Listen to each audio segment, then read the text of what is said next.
নমস্কার, আপনাদের প্রত্যেককে আমার নতুন একটা ব্লগে স্বাগত জানাই।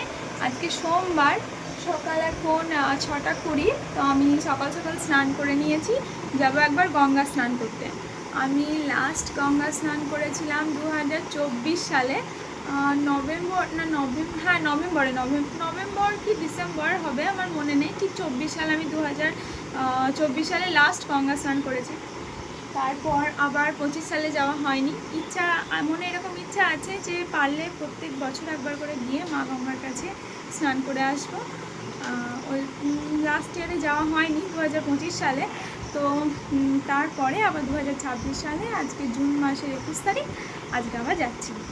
তো চলুন টুকটাক করে সারাদিন কী করছি না করছি আপনাদের সঙ্গে শেয়ার করবো। প্রতিটা ভালো ভালো ছোটো ছোটো মুহূর্তে আপনাদের সঙ্গে শেয়ার করার চেষ্টা করি, আমার খুব ভালো লাগে।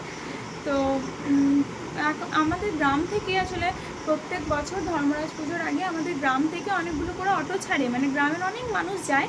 তো মোটামুটি আজকে মনে হয় 6টা কি 7টা অটো ছাড়বে। এখান থেকে 60-70টা লোক যাবে, আমাদের গ্রামেরই সবাই, আমাদের পাড়ার অনেকে আছে, বড় মা, ঠাকুমা, বৌদি, দাদা, অনেকে সবাই যাচ্ছে। তো আমাদের বাড়ি থেকে আমি যাচ্ছি, বড় মা যাচ্ছে, সবাই মিলে একটা হই হুল্লোড় করতে করতে যায়, প্রচণ্ড মজা হয়। আমার ঠাকুমাও যায়, কিন্তু ঠাকুমার একটু শরীরটা খারাপ, তাই এবছর আর যেতে পারবে না, দেখা যাবে পরের বছর। যাক, 2025 সালে আমার মা গঙ্গাতে স্নান করার সৌভাগ্য হয়নি, এবছর আবার হয়েছে, সুযোগ পেয়েছি। চলুন তাহলে যাই, একবার ঘুরে আসি, আপনাদেরকেও নিয়ে ঘুরে আসি সকাল সকাল। তো মোটামুটি ওই 9:30 কি 9:45টার সময় আমরা পৌঁছে গেছি এখানে। এসে মা গঙ্গাকে যখন দেখলাম, বাপরে, মানে মনে একটা আলাদাই শান্তি পেলাম। তারপর যখন মা গঙ্গার ঠান্ডা হাওয়াটা এসে শরীর ছুঁলো, সে তো এক আলাদাই অনুভূতি, সেটা মানে বলে প্রকাশ করার মতো নয়। আর এসে আজকে দেখি এত ভিড় হয়েছে, বাপরে। আমরা এসেছিলাম অ্যাকচুয়ালি অম্বুবাবতীর দিনে, এটা নাকি খুব একটা ভালো দিন, সেই দিনেই আমরা এসেছি। আর এসে এত ভিড় দেখছি ঘাটে, আজকে প্রচণ্ড ভিড় গঙ্গায়, বাপরে, প্রচণ্ড পরিমাণে ভিড়। তো প্রথম যখন মা গঙ্গাকে মানে নামলাম, মানে প্রণাম করে স্নান করলাম, এত ভালো লাগলো কি বলবো। আমি প্রায় 1.5 বছর পরে আবার গঙ্গা স্নান করছি, একটা অদ্ভুত অনুভূতি হলো। মানে আপনারা হয়তো শুনলে হাসবেন, আমি জানেন পরপর 21খানা ডুব মেরেছি, মানে আমার এত ভালো লাগছে, আমি ডুবে যাচ্ছি। আর গঙ্গার এত স্রোত, এই সময়টায় তো মা গঙ্গা একদম পুরো ভরে ভরে থাকে, একদম সেই সবাই মিলে একে অপরকে ধরে ডুব মেরেই যাচ্ছি। কি আনন্দ, সত্যি এক অদ্ভুত শান্তি অনুভূতি, মানে অনুভব করলাম, এত ভালো লাগলো। তো চলুন, মোটামুটি এদিকে পুজো করে প্রণাম টনাম সেরে নেওয়া হয়েছে, এবার আমরা টুকটুক করে ঘাটের এদিকে এগোই।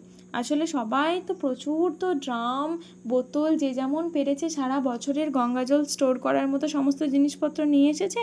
তাই গঙ্গা জলগুলোকে প্রথমে তুলে গাড়িতে গিয়ে রেখে আসা হলো।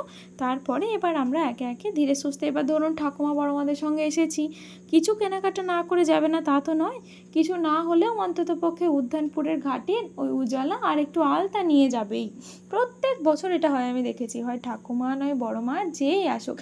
আবার আমার ঠাকুমা আসতে পারেনি বলে আমাকে বারবার বলেছে, একটু উজালা আনিস রে, একটু আলতা আনিস রে। বললাম আচ্ছা ঠিক আছে, তাই হবে, তাই নিয়ে আসবো তোমার জন্য। তো সেই এলাম, একটু মোটামুটি সবাই সুস্থভাবে স্নান করে নিয়েছে, যে যার মতো টিফিন করে নিয়েছে, গঙ্গা জলগুলো সব স্টোর করে নিয়ে গিয়ে নিজের নিজের জায়গায় রেখেছে। এবার সবাই একটু নিজের নিজের মতো করে কেনাকাটা করবে, কেনাকাটা করে নিয়ে তারপরে আমরা আবার রওনা হব।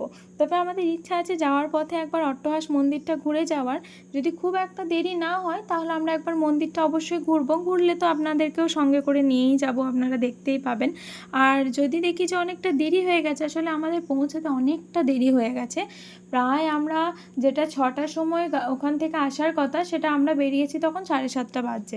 তাই আমাদের পৌঁছাতে ইতিমধ্যে অনেকটা, প্রায় 10টা বেজে গেছে। সেখানে একটা টাইম ওয়েস্টিং ব্যাপার হয়েছে অনেকটাই। তারপর আবার অনেক বয়স্ক লোকও এসেছে সঙ্গে করে, একটানা এতটা আসতে পারবে না, রাস্তায় কিছুক্ষণ দাঁড়িয়ে দাঁড়িয়ে এসেছি, সেটাও একটা সমস্যা। যতবার গঙ্গা স্নান করতে এসেছি ততবার মা অট্টহাসের কাছে প্রণাম করে ওখানে ভোগ খেয়ে তারপর আমরা রওনা হয়েছি।